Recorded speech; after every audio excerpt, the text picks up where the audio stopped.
ಮೈಸೂರಲ್ಲಂತೂ ಸಿಕ್ಕಾಪಟ್ಟೆ ಬಿಸಿಲು. ಈ ಸಮ್ಮರಿಗೆ ಒಂದು ಒಳ್ಳೆ ರೆಸಾರ್ಟ್ಗೆ ಹೋಗೋಣ ಅಂತ ವಯನಾಡಿಗೆ ಹೋಗ್ತಾಯಿದ್ದೀನಿ. ವಯನಾಡ್ ಅಂದರೆ ರೆಸಾರ್ಟ್ಗಳಿಗೆ ತುಂಬ ಫೇಮಸ್ಸು. ಒಂದು ಒಳ್ಳೆ ರೆಸಾರ್ಟ್ ಆನ್ಲೈನ್ ಬುಕ್ ಮಾಡಿದ್ದೀನಿ. ಒಳ್ಳೆ ರೇಟಿಂಗ್ಸ್ ಇತ್ತು. ಅಂದರೆ ತುಂಬ ಸೆಕೆ ಇದೆ ಈ ಸಲ ಅಂತೂ. ಸಿಕ್ಕಾಪಟ್ಟೆ ಹೆವಿ ಬಿಸಿಲಿದೆ, ತಡ್ಕೊಳಕ್ಕಾಗಲ್ಲ ಅಷ್ಟು ಬಿಸಿಲಿದೆ. ಅದಕ್ಕೆ ಒಂದು ಒಳ್ಳೆ ರೆಸಾರ್ಟಲ್ಲಿ ಹೋಗಿ ಒಂದು 2 ದಿನ ಆರಾಮಾಗಿ ಬರೋಣ ಅಂತ.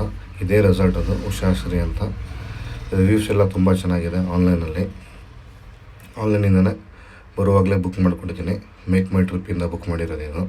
ಮೇಕ್ ಮೈ ಟ್ರಿಪ್ಪಲ್ಲಿ ಒಂದು ವೋಚರ್ ಇತ್ತು ನನಗೆ, ಅದ್ರ ಥ್ರೂಯಿಂದ ಬುಕ್ ಮಾಡಿದ್ದು. ಸ್ವಲ್ಪ ಡಿಸ್ಕೌಂಟ್ ಬಿತ್ತು.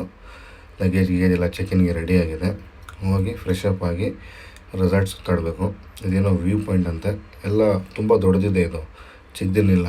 ನಿಮಗೆ ತೆಂಗಿನ ಗಿಡ, ಅಡಿಕೆ ಗಿಡ, ಅಂದರೆ ಕೇರಳದವರು ಅಂದರೆ ಮರ ಗಿಡ ಎಲ್ಲ ಹಾಕಿರ್ತಾರಲ್ಲ, ತೋಟಕ್ಕೆ ಬಂದಂಗೆ ಫೀಲ್ ಆಗ್ತಿದೆ. ಒಂದು ತೋಟದ ಮಧ್ಯೆ ಇರೋಂಗೆ ಫೀಲ್ ಆಗ್ತದೆ. 1-2 ದಿನ ಅಲ್ಲಿ ಆರಾಮಾಗಿ ರೆಸ್ಟ್ ಮಾಡ್ಕೊಂಡು ಹೋಗೋಣ. ಇಲ್ಲೇ ವಯನಾಡೆಲ್ಲ ಅಕ್ಕಪಕ್ಕ ಏನಾದರೂ ಚೆನ್ನಾಗಿದ್ರೆ ತಿರುಗಾಡ್ಕೊಂಡು ಬೇರೆ ಎಕ್ಸ್ಪ್ಲೋರ್ ಮಾಡ್ದಂಗೂ ಆಗುತ್ತೆ.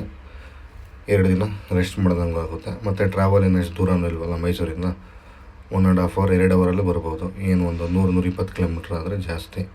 ದಾರಿ ಮಧ್ಯೆ ಫಾರೆಸ್ಟ್ ಎಲ್ಲ ನೋಡಿಕೊಂಡು ಆರಾಮಾಗಿ ಬನ್ನಿ. ನೋಡಿ, ರೆಸಾರ್ಟ್ ಈ ಥರ ಇದೆ. ಈಗ ಇಲ್ಲಿದ್ದು ರಾತ್ರಿ ಊಟ ಗೀಟ ಮಾಡಿಕೊಂಡು ಇವತ್ತು ಫುಲ್ ಇಲ್ಲಿ ರೆಸ್ಟು. ಬೆಳಗ್ಗೆ ಎದ್ದು ಎಲ್ಲಾದರೂ ವಯನಾಡಲ್ಲಿ ಬೇರೆ ಕಡೆ ಎಕ್ಸ್ಪ್ಲೋರ್ ಮಾಡೋಕ್ಕೆ ಹೋಗ್ತೀನಿ.